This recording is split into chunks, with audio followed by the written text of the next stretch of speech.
रुंदाची नणंद नैना आज 1 महिन्याने माहेरून सासरी जाण्यासाठी तयारी करत होती. ती खोलीत सामानाची बांधाबांध करत होती आणि रुंदा स्वयंपाकघरात आपल्या नंदेसाठी प्रवास खाण्यासाठी खाद्यपदार्थ बनवत होती.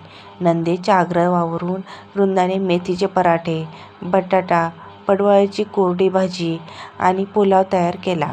सोबत लोणचं आणि आंब्याची मुरंबाही होता.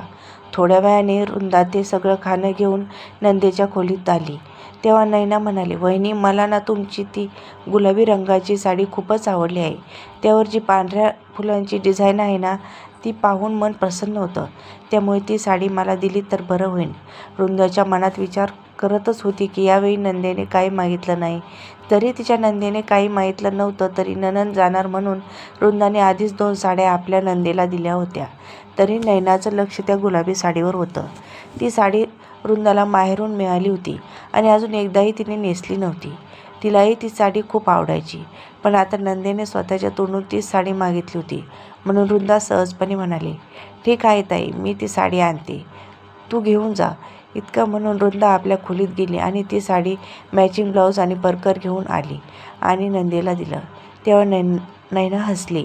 जेव्हा तिला वहिनीकडे अगदी एक छान साडी किंवा ड्रेस दिसायचा तेव्हा ती लगेच मागायची. इतकं काय, एखादा तर तिने वहिनीच्या कानातले आर्टिफिशियल झुमकेसुद्धा उतरवून घेतले होते. तरीही रुंदा या गोष्टीकडे फारसं लक्ष द्यायची नाही. तिला वाटायचं, घरातलीच मुलगी आहे, काही मागितलं तर त्यात काय वाईट नाही. पण रुंदा जेव्हा आपल्या माहेरी जायची तेव्हा ती कधीच आपल्या वहिनीकडून काहीही मागायची नाही. कारण तिला वाटायचं की लोकांनी आपल्या आवडीनं काहीतरी दिलं तर ते वेगळं, पण मागून घेणं काही चांगलं नाही. मात्र नैनाला हे कधीच समजलं नव्हतं आणि ती नेहमीच वहिनीकडून काही ना काही मागत राहायची. रुंदाची सासू श्यामली ताई सुद्धा नेहमी आपल्या मुलीच्या आनंदाचाच विचार करत असत आणि तिच्या योग्य अयोग्य मागण्या पूर्ण करण्यासाठी खूप मेहनत घेत असत. जेव्हा त्यांची सून रुंदा लग्न करून घरी आली तेव्हा पहिल्याच दिवशी त्यांनी तिला आदेश दिला होता की माझ्या मुलीला तुझी कोणतीही वस्तू आवडली असेल तर ती वस्तू माझ्या मुलीला कोणतीही तक्रार न करता दे. पुढे जाऊन तूच माझ्या मुलीचं माहेर सांभाळणार आहेस. त्यामुळे आतापासून तू माझ्या डोळ्यासमोर तिचा आदर ठेवशील, तेव्हा कुठे मी शांतपणे डोळे मिटून या जगातून जाऊ शकेन. रुंदा सर्व बाजूंनी एक चांगली सून, एक चांगली वहिनी होण्याचं आपलं कर्तव्य निभावत होती. म्हणून तिला आपल्या वस्तूचे फारसे आकर्षण नव्हते आणि ती कधीच अशा महागड्या वस्तू ठेवत नसे की ज्या गेल्यावर तिला खंत वाटेल. हळूहळू नैनाच्या मनातही गोष्ट पक्की झाली होती की तिने काहीही मागितले तरी तिची वहिनी कधीही नाही म्हणणार नाही. असंच करत करत 5 वर्षे उलटून गेली. या काळात रुंदा एका मुलीची आई झाली होती आणि तिची नणंदसुद्धा एका मुलाची आई झाली होती. वेळ जसाजसा पुढे गेला तसतसे नैनाचे सासू सासरे आता अधिकच वृद्ध झाले होते. कारण नैनाचा नवरा विक्रम, त्याचा जन्म त्यांच्या लग्नाच्या 15 वर्षानंतर झाला होता. मग मुलाच्या संगोपनात बरीच वर्ष कशी गेली हेच कळलं नाही.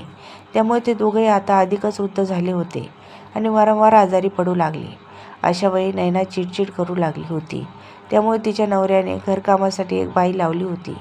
पण तरीही नैनाला वाटायचं की सासू सासरे सतत आजारी पडलेले असतात. त्यामुळे मी मोकळीक होऊन कुठे बाहेर फिरायला जाऊ शकत नाही.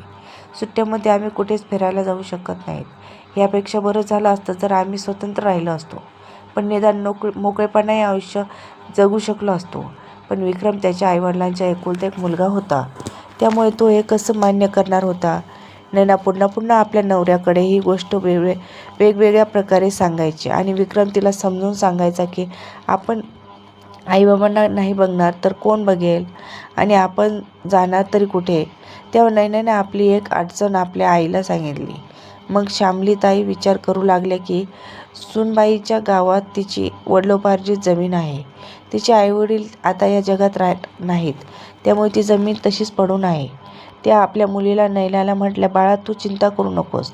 तुझ्या वहिनीची जी वडिलोपार्जित जमीन आहे ना, मी तुला सांगेन की ती विकून तुझ्या शहरात तुझ्यासाठी एक नवीन प्लॉट घेऊन दे.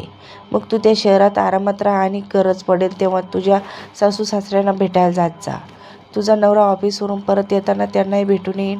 पण निदान तू तरी स्वतंत्रपणे राहून जीवनाचा आनंद घेऊ शकशील. शिवाय कामवाली बाई आहेच, जेवण बनवणारी आहे. सासू सासरे त्यांच्या देखरेखीखाली चांगले राहतील." तू आत्ताच आयुष्याची मजा घेणार नाही तर मग कधी घेणार? तुझं वयही वाढत चाललं आहे. म्हणून मी सुनबाईशी बोलते, तू काळजी करू नको. ती तिची जमीन विकून सगळी रक्कम तुला देईल आणि तू नवीन प्लॉट घे. हे ऐकून नैना आनंदाने फुलून गेली आणि म्हणाली, आई तू किती चांगली आहेस. माझ्या प्रत्येक समस्याचं उत्तर तुझ्याकडे आहे.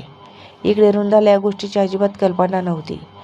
साडी ड्रेस मागणारी नणंद आता तिच्या जमिनीवर नजर ठेवून आहे.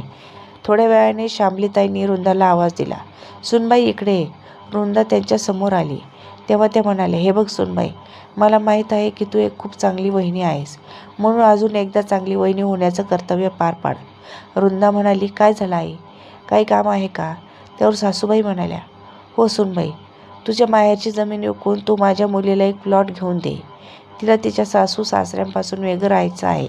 त्यामुळे तुझ्या नंदेसाठी तरी तुला हे केलंच पाहिजे. त्या वृंदाने ठामपणे उत्तर दिलं, आई तुमच्या मुलीला नवीन प्लॉट देण्यापेक्षा मी स्वतःसाठी एक नवीन प्लॉट घेईन.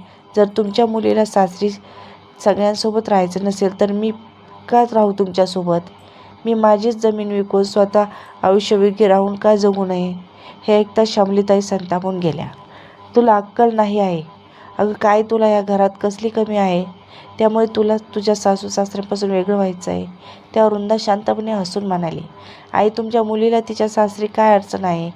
तिथे ती एकुलती एक सून आहे. तिचे सासू सासरे वृद्ध झाले आहेत. अशा वेळी तिनेच त्यांच्यासोबत राहायला हवं होतं ना. जरी ते थोडेसे आजारी राहत असले तरी फक्त या कारणाने ताई बाहेर फारशा फिरू शकत नाहीत. म्हणून त्यांना इतकी मोठी चूक करून आपल्या म्हाताऱ्या सासू सासऱ्यांना एकटे सोडून द्यावं का? आणि मी तुमचं बोलणं ऐकलं होतं. तुम्ही म्हणत होतात ना की एखादा प्लॉट तुझ्या नावावर घेतला की जावई राजांवर दबाव टाक की त्यात आपल्यालाच राहायचं आहे. आई काहीतरी लाज बाळगा. कधीतरी म्हातारपण तुम्हाला येईल. तुम्ही पण आजारी पडणार नाहीत का? मग तुम्हाला चालेल का की मी तुम्हाला सोडून कुठेतरी वेगळं राहायचं जावं? उलट तुम्ही तुमच्या मुलीला नीट कर्तव्य पार पाडायला शिकवायला हवं. पण तुम्ही तर तिला जबाबदाऱ्या टाळायला शिकवत आहात आणि त्यासाठी तुम्ही मला माझी जमीन विकायला सांगत आहात. असं कधीच होणार नाही. ती जमीन आहे. एखादी एक साडी किंवा ड्रेस नाही की ताईंना एखादा हात दाखवला की मी त्यांना देऊन टाकेल. श्यामलीताईंना जणू काही साप चावला. त्या एकदम शांत झाल्या. आता त्या वृंदासमोर काहीच बोलू शकल्या नाहीत. पण नंतर मात्र त्या पुटपुटू लागल्या, हिच्याने तर आपल्या नंदेचं सुख पाहत नाही. माझ्या मुलीचे सुख पाहून तिचा जळफळाट होतो, म्हणून तिला प्लॉट घेऊन द्यायचा नाही म्हणते. पण आता समोरासमोर सोनबाई काय बोलायची हिंमत त्यांच्यात राहिली नव्हती. संध्याकाळी त्यांच्या मुलीचा फोन आला. तेव्हा ती विचारू लागली, आई काय गं, वहिनीशी बोलणं झालं का? त्या पैसे द्यायला तयार आहेत ना? तेव्हा श्यामलीताईंनी सर्व गोष्टी तिला सांगितल्या आणि म्हणाल्या, नालायक निघालीस रे तुझी वहिनी. अजून तरी सासरीच राहा, नाहीतर असं होईल की तुझ्याकडे पाहून हिचा संसार वेगळा करेल आणि मग मला म्हातारपणी एकटीला राहावं लागेल. असं म्हणत त्यांनी फोन ठेवून दिला. नैना रागाने तडकली, कारण तिने आपल्या स्वतःच्या संसाराचे स्वप्न आईच्या आधारावरच पाहिलं होतं. पण आता आईनेही आत झटकले होते, म्हणून मन मारून ती आता सासू सासऱ्यासोबत राहावं लागणार होतं. आणि तेच खरंही होतं. वृंदाच्या सासूबाई किती दुहेरी स्वभावाच्या होत्या बघा. स्वतःच्या मुलीला त्यांनी सासू सासऱ्यापासून वेगळं ठेवायचं होतं आणि सुनेला मात्र कर्तव्यदक्ष शिकवायचं होतं. मित्रांनो, तुम्हाला वृंदाचं उत्तर कसं वाटलं? कमेंट करून नक्की कळवा. आणि